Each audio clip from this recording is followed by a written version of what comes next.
I'm on another journey, and today's journey takes us, well, not completely back because we like going back to guests, and this guest is no exception. She is a guest that has spastic cerebral palsy, and despite the condition, and as she said before, it affects her mobility, but it does not allow her to affect her will and determination to make a difference in the world. Through her many life changes and obstacles, she discovered a passion for writing, which is what we're going to talk about today. Our guest's goal in life is to share our stories with the world, and I've helped her with one of her books, which we'll talk about as well today. And in doing so, she hopes to help others with disabilities realize that they too have the potential to make their dreams come true. So I welcome back to the journey, and I'm stronger in saying this time, not so nervous as previous, Talia. Hi, David. Thanks for having me back. You're You know, welcome. it's Now, been too four, many, 4 years. too many years. 2 years, 4 years, 4 years. I know I've known you longer, and you've known me from, how can I put it without putting people into the disrepute? You've known me through my toughest times. Yeah, same here with you. Exactly. So I've seen you grown, obviously, and this shows my age as well. I've known you since Yeah, I've known you since I was in UK. I came to America. I've known you in America. I've not met you, but I've spoken to you. I've engaged with you. I've communicated with you. I even put it forward in your book, which we're going to talk about in a bit. yeah. But for new people who are new to the journey, I touch upon your bio there, but just remind us who you are. Well, my name's Tylia Flores. I'm a 29-year-old born with spastic cerebral palsy. When I was born, I only weighed 2 pounds, 3 ounces. Doctor said I wouldn't make it. 29 years later, I've discovered my passion for writing. I am a cerebral palsy activist and also brand new. I'm also an ordained field minister going into Christianity, and I'm a radio show host. So you got a few more feathers in your bow, as the saying goes.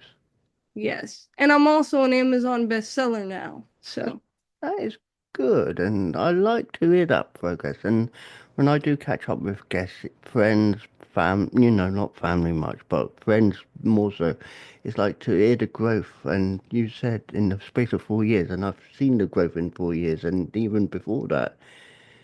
And I don't mind saying this. I can see that you've grown as a person, and I can see that you've grown stronger in yourself.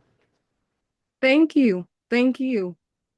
So the point of coming onto the journey part two for you, and it's also stomping on cerebral palsy because the last one was stomping on cerebral palsy. Link in the description for the first interview. Yeah.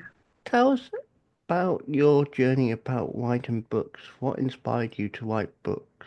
Well, for those of you who don't know my story, it all started from a tragedy back when I was a freshman in high school. Back in 2010, I lost my best friend to brain cancer.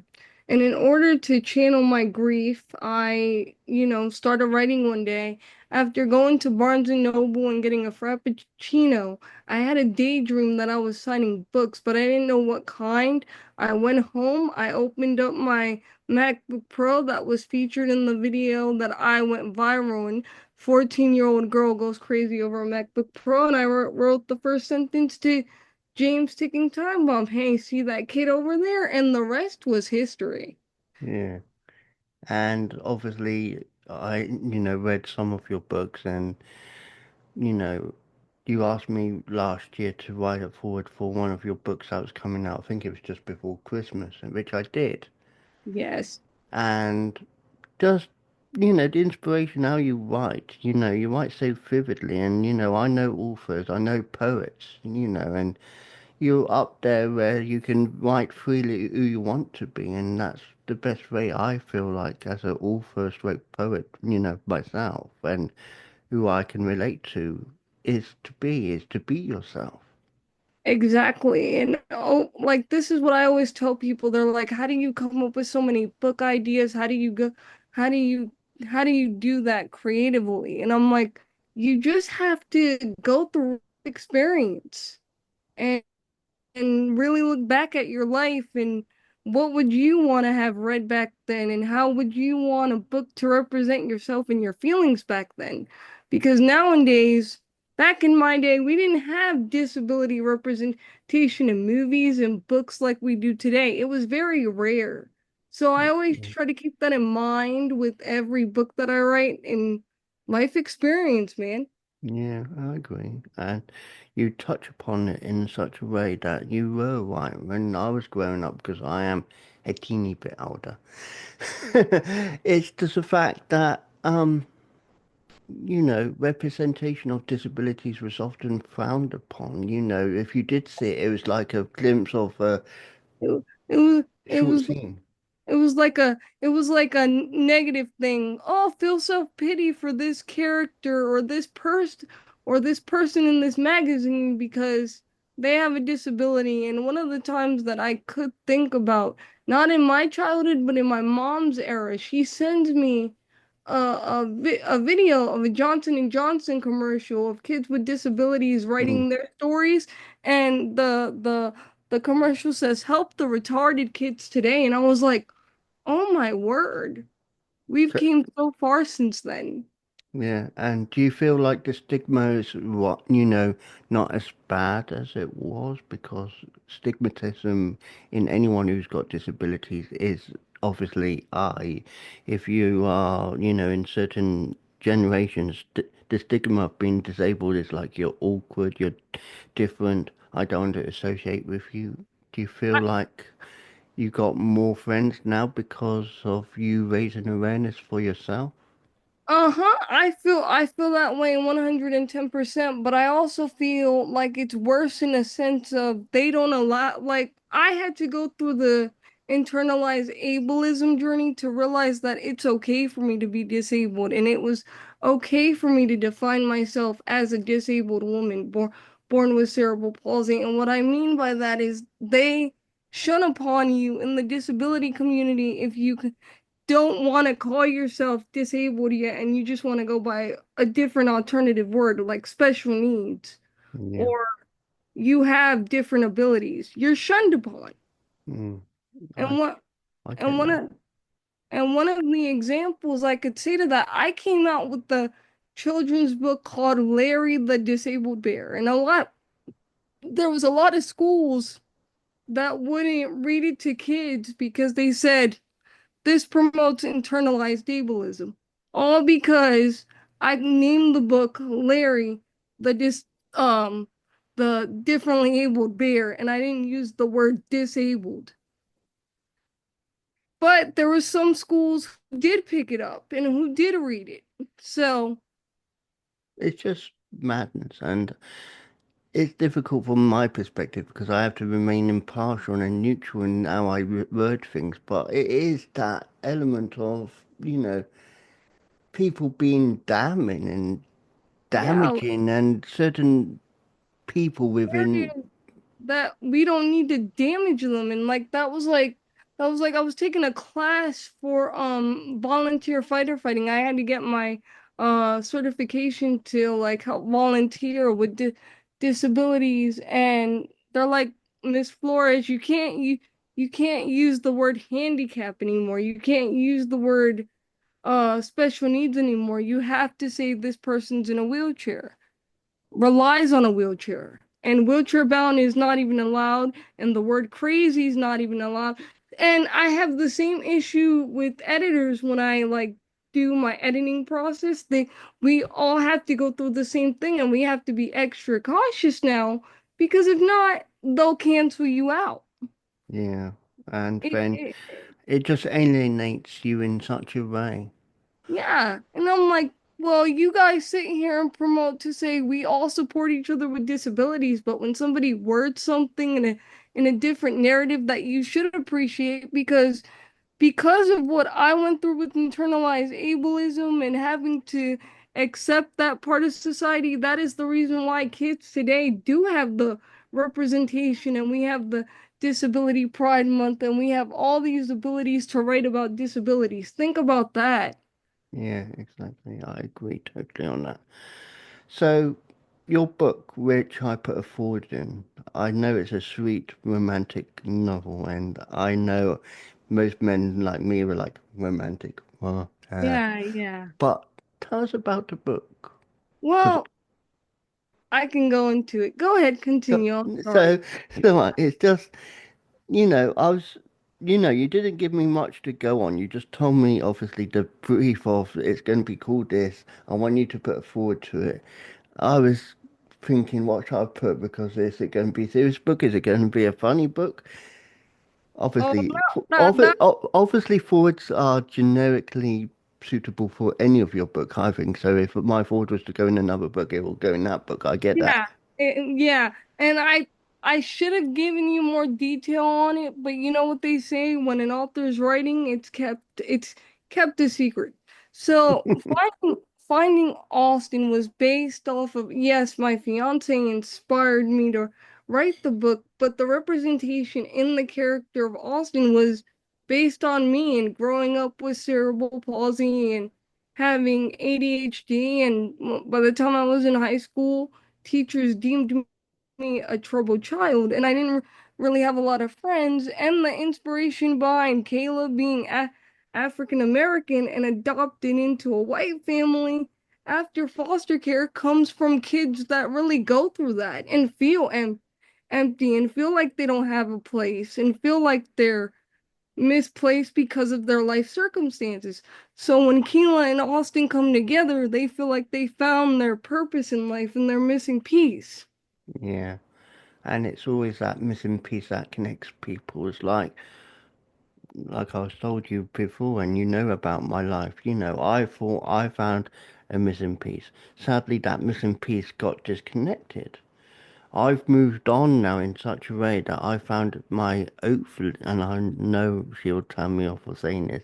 I hopefully know that missing piece is now my missing piece, and I feel content with that missing piece.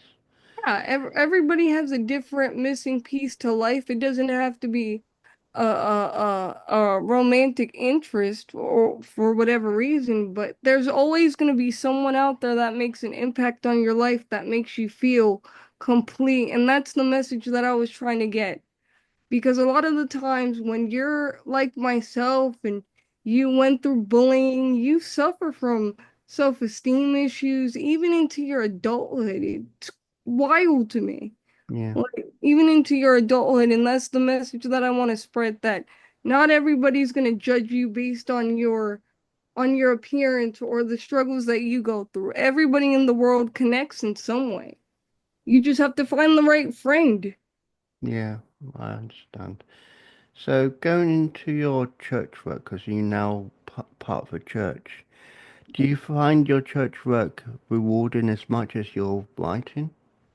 Yeah, I mean, I find it very much rewarding. I'm just getting through with a couple of ministry training classes. I volunteer in a church in Georgia called the Community Church of Ashburn Trinity, and they've been great with me so far. And my goal is to become a pastor, like get ordained to become a pastor in the future.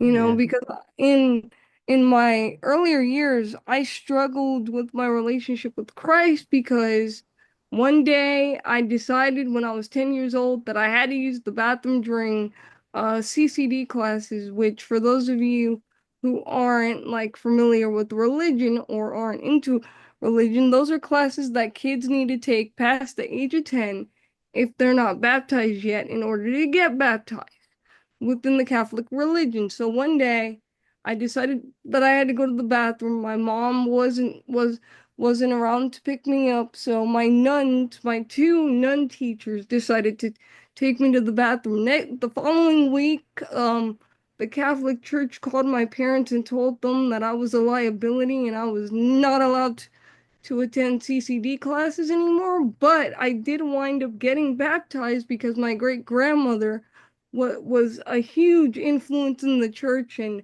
she got her pastor in New York involved, and they were able to get me baptized. But from that time on, I struggled with my relationship with Christ, mm.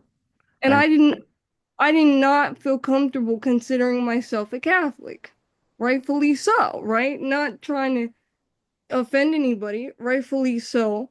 And then once I started writing my books, I got closer to God again. But then in 2018, I went through my first stage of depression, and it was really bad. Like, I don't know if you remember my post back then, but you remember because you would reach Hmm. out to every so often. It was really bad. And then I decided to get mental health. And then that's what led me back closer to Christ. And the fact that my grandma was a huge Christian, and this past year I feel even more closer to him, and I just decided that it was my calling to become a minister and an officiant. I have become those things, Yeah.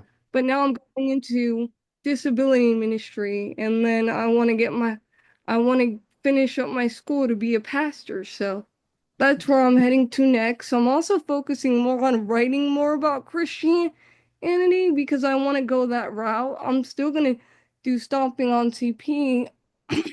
So yeah, that's where my life is headed.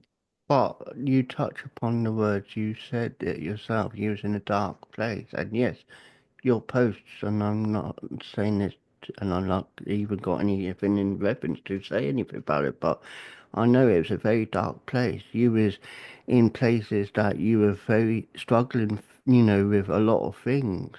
Men mentally being like 23 years old, and then having to deal with my hip surgery and not having a orthopedic doctor, which I found orthopedic doctors that are more than willing to do the surgeries. I go for my first surgery set of surgeries on Wednesday, so I'm excited about it. But yeah, 2018 defined the person who I am today. And it's made you a stronger person. Oh, definitely. And like I said, God does work in wonders if you use the right words. And I've not, I've been a active church member more so since being in America. But since I've been where I am based now, I've been to one church. Yes, granted, it's a small based community church, and it's a non-denomination because there's no major churches in my main denomination in my area because I refuse to go to the main one that is in the area. But, I believe if you pray quietly, if you read the Bible at home, whatever you do, if you're not Christian, read whatever you read, whatever you follow, you will get answers. Yeah, you will get answers, and I'm gonna emphasize that I do go to a mental health counselor every so often, because everybody needs that. Even if you're strong in faith and you believe in him, you still need that help. Yeah, And now they're encouraging that they're talking about the issues with disability segregation in churches. There's classes on mental health. So the new generation of ministry is starting to talk about all that stuff now, and I think that's great. yeah, and I remember before I left the state I was in, Ohio, and there was a church based just for special, disabled people. Not, I shouldn't say special needs, but people with complex needs. Uh-huh. That's sadly ended due to COVID. Yeah. But it reopened up in other areas after COVID. But where I was based, it didn't come back because their viability was reliability about people being able to come and volunteer their time. Exactly, and I feel like that's a lot of that's the main issue with disability ministry is that the churches, they don't want to risk it because they see disability as a liability and the different healthcare problems. But you want to know what I think would fix the problem? Create a congregation for that ministry of people with disabilities Mm, and get teachers, Sunday school teachers that specialize in that, and pastors and preachers. That solves your problem of liability right there because everybody has the ability and they are able to be to celebrate God through grace, and that's why I named my ministry uh disabled by grace. That's exactly why. And Mm. I should be getting the logo for that in a couple weeks, and I'm gonna start it off on a podcast. So I'll let you know so you can share that. But I yeah, will do. exact like what I went through has happened to so many disabled people, even the adults. And Mm. I'm like, why does this keep happening? Why does this keep reoccurring? Because there's not enough pastors that have disabilities or have experience or they don't want to touch it. Yeah. Yeah, that's why I want to continue my ministry. And I hope it does continue to grow. And with this podcast, it'll be raising awareness. And even if it's not automatically going into a church, you doing this podcast will raise awareness for people to be aware there is something out there for them. Hey, and that's always been my goal with whatever I do. I don't know if you've noticed, David, but with whatever I do, I try to incorporate disability. And that's good. And like I said, I think that's one reason why I connected with you when I did connect with you originally, is because I believed in your passion for disability. Because when I was in England, yes, there was organisations that out with disabilities, but again, it's like you said, they tended to turn the blind eye or tended to ignore it. I came to America in 2018. Oh, I It, remember because you came to America right when I was going through my depression. I yeah, remember, and yeah, it was just pre-COVID as well. yeah, And I COVID, think and I think that's when I started the podcast. It was just before COVID started spiking high, and I was like, I'm missing doing what I do best, talking to people about. And I just thought the journey was, at the beginning, it was just me interviewing people I knew. Like I knew you, I knew, the early guests were like random people I found, but it was just wasn't your logo a hot air balloon the first podcast we did? Was it. it a, It was back then because I yeah, just believed it was on a floating journey, and now. yeah, you had the backdrop of the balloon. I remember commenting on it. And now I got colour lights. Yeah, you really upgraded. For the record, it's just like a mixture of pink and blue. Yeah, I can't describe it, but but it's great. but you know, I've evolved over I think it's 5 years I've done this podcast now, and you know, 150 episodes. I think you're like 154, so it just shows how many I've done, and it shows my I, age, definitely. But I, the fact is, the journey now, the logo, it's like and I don't mind saying it, it's like it encompasses like a road sign. right, And the road sign's like a road going underneath a bridge. It's a journey. It's got people surrounding the logo. It's got people questioning. right, And I do question now. I'm here to amuse. I'm here to educate. I'm here to inspire. I'm here to observe. I'm here to understand. exactly. Like you're here about stomping on cerebral palsy. You're here advocating for your, disability. You're here advocating for everyone who can't have that voice. Right.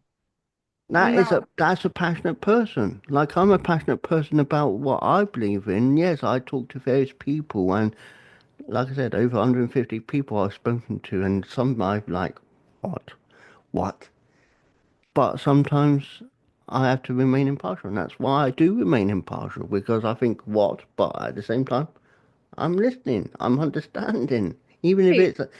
even if it's a subject I'm not passionate about. And even if it's a topic you don't agree with, you don't judge people for having a different perspective because everybody's lenses in the world is different. Exactly, Like, and that's the whole point.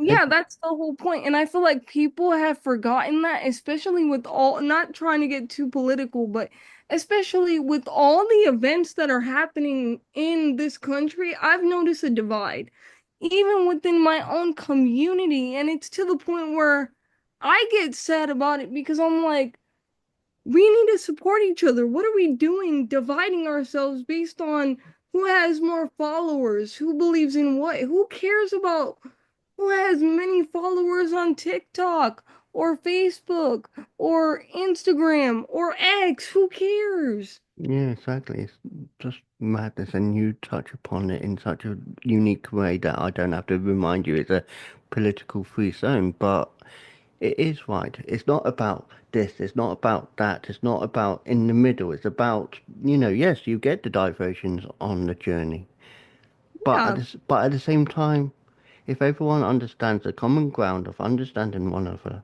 that is the basis.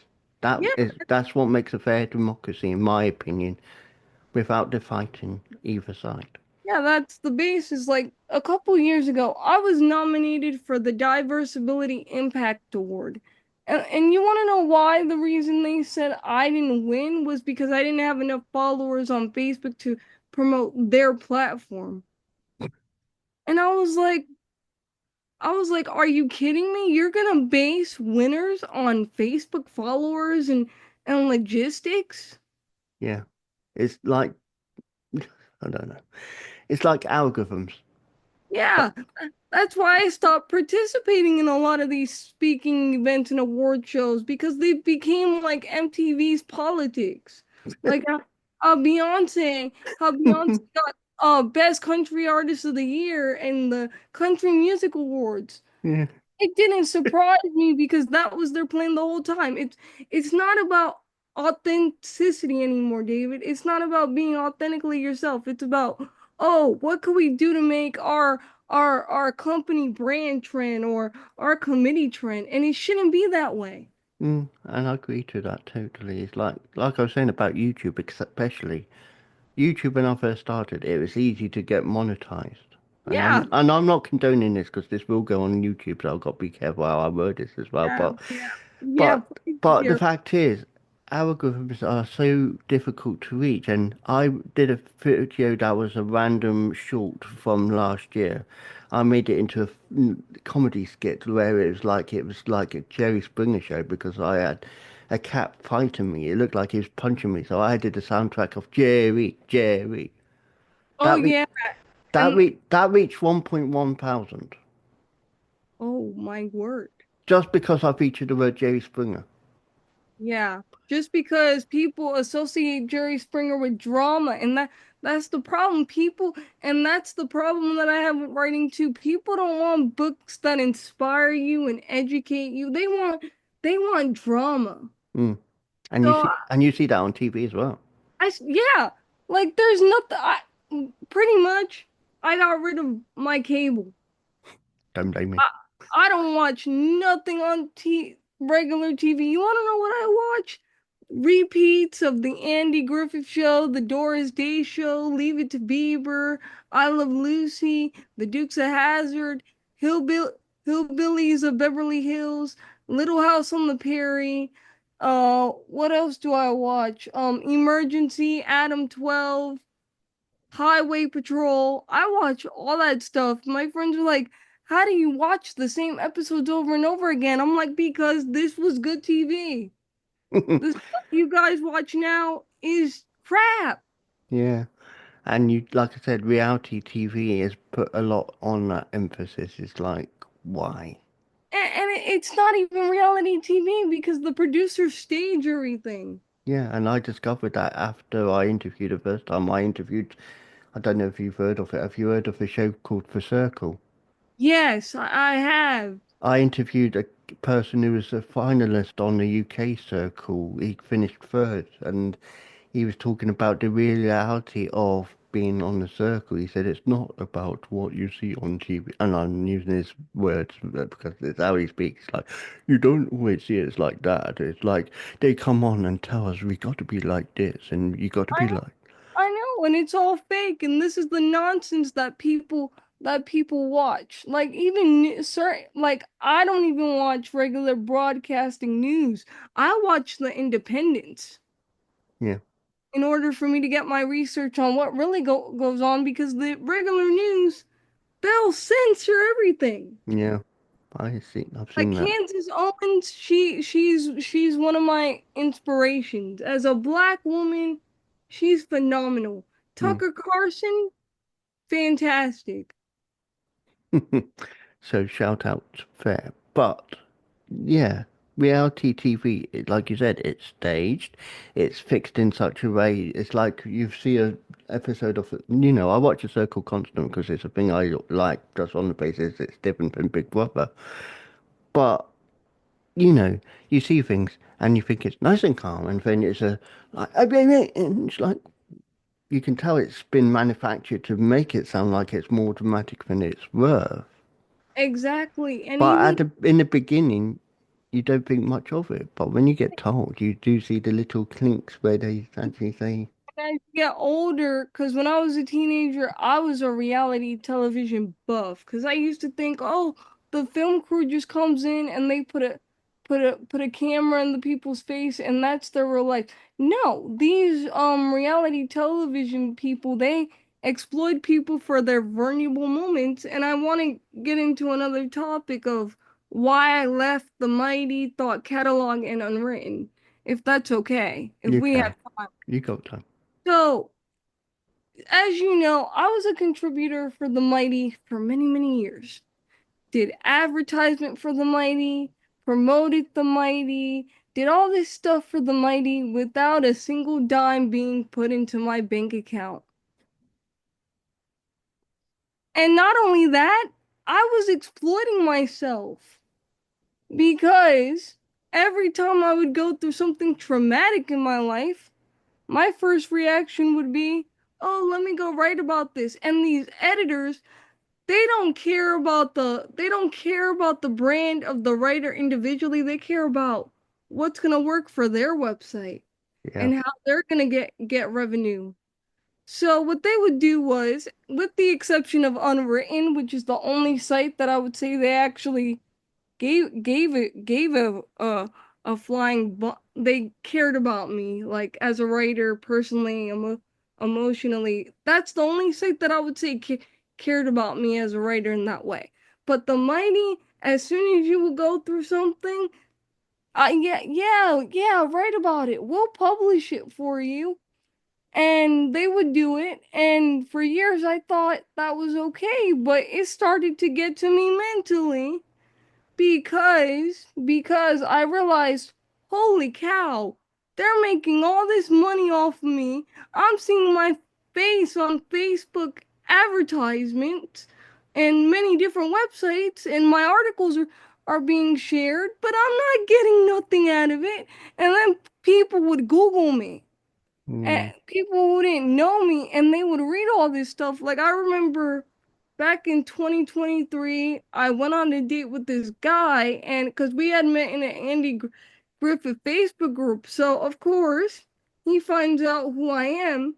He starts Googling me, and he finds my old articles, which some of them I had to kind of fabricate a bit to fit their narrative. yeah. And on the date, he was asking me questions about this, and this, and I'm like, wait, and that's when it clicked to me. I'm like, I don't want this stuff out there. I don't want to do this for free. If I'm gonna exploit myself, pay me for it. Or you go to a magazine or newspaper and you say, you want to hear my story? I want money for it. Thank you very much. Yeah, like TMZ, but they didn't do that, but yet they're making money. Mm. It's like I will illiterate here. Me listening to you talk about your journey now. I'm not exploiting it. I'm not intentionally getting, I'm not getting any money out of this at the moment anyway. So I can't say I'm getting any money, but I'm not exploiting you for that. I'm not asking you for, you, and I'm not giving you money. I'm telling you to tell us, on Yeah, the journey, your journey. I want people to know Talia for Talia. I don't want people to see Tia behind the mask where she hardly speaks. But yeah, yeah, yeah. Yeah, like I'm gonna be honest. And when it finally clicked for me, it pissed me off. So I wrote my letter to the Mighty, letting them know I was leaving. Mind you, I was huge on the Mighty. I was the only one with the CP group. I was one of their community leaders, which they promised me that eventually I would get paid for all the stuff I did, but they just never did it. And it was a time period where they never even contacted the mighty leaders, as they call it. That's why I was in all their videos, all their advertisement, doing articles for them for free. Meanwhile, they're getting all the credit, they're getting all the traffic, and Yeah, they're getting all the money off of my words. And you want to know something, David? The day I left, you want to know what they said to me? They said to me, "Oh, are you sure you want to go? Because once your account's gone, it's gone. And we're not going to be able to retrieve it for you." Mind you, I was really close with the CAO, Mike Porch, because I was one of the mighty leaders. And when you're a mighty leader, you get special privileges because you're their guinea pig. yeah, So the CEO knew me, so I figured when I put in my to ask them to remove all my articles because I wasn't getting paid, not to mention they fired all their editors who advocated for contributors to get paid yeah. It's just a year prior to me leaving. So when I put in my letter saying, "Hey, remove my articles, you guys are not gonna make a single cent," all the staff member could say, she's like, "Are you sure, Tylia? Because once it's gone, it's gone." I was like, "Yep, I'm sure." And a few minutes later, I get an automatic email that said, "Oh, your account has been deleted." And I actually posted it on my Instagram with the song Celebration. Versus when I left unwritten and I explained to them why I was leaving, my editor, she was like sad. She was like, "Whatever you need, we'll be here for you. Don't worry about it. Just let us know. We wish you the best of luck." That's a site that cares. The mighty, they don't care about their writers with disabilities. They only care about what revenue are you going to bring them? And you're welcome, Mike, for the thousands of dollars that I made your site for 6 years. You're welcome. And mm, you can leave that in here. mm. And I do feel that pain a lot. So to conclude this catch up, as I would like to word it, and to grow strength from the next few years, and obviously people, and I do like say this a lot now. What would you say now to people pursuing their dreams, pursuing whatever abilities they got, you know, believing in themselves? What would you say? And I know you probably will say the same sort of thing as you did last time, but what would you say? I would say go for it. And as I said the last time, despite the obstacles and challenges you face, keep on stomping. But I would encourage everybody to embrace those bad days and those good days because with each day you can learn something. And that's the key to it. I agree. And like I said, the link to previous podcasts will be in the description. The links to Talia and the books, especially the one up at the forward, will be in the description. And no doubt they can follow you on your website, which is going to be also in the description as well. You got it. Thank you for sharing your journey again with us. No problem, David. It's always a pleasure. Thank you. And now, a message from Amy. Amy, it's over to you. Hello, I am Amy Harrison. I'm the author of the book Feline Warrior Part 1 and Part 2, a fictional story that is written in a poetic format that is based on real-life events that could happen to anyone and intended only for relatable purposes. This story claws into Catgirl's past abuse. Catgirl is human and part feline, but truly a warrior who can handle anything because she is strong and fierce. She has been taken advantage of for far too long. Join her on her journey as she reaches freedom. Here are some poems from Feline Warrior. Tears flow. I no longer know what to do. I am no longer who I once was, and it is because I made a choice to use my voice, and that is okay, because what I had to say was true, unlike me and you. Now I see. I am free. I am me. I am Catgirl. Ultimately, be you. Always stay true. Do what you want to do, because every day is made new. If you want to read more, visit the link in the description. Meow at you later.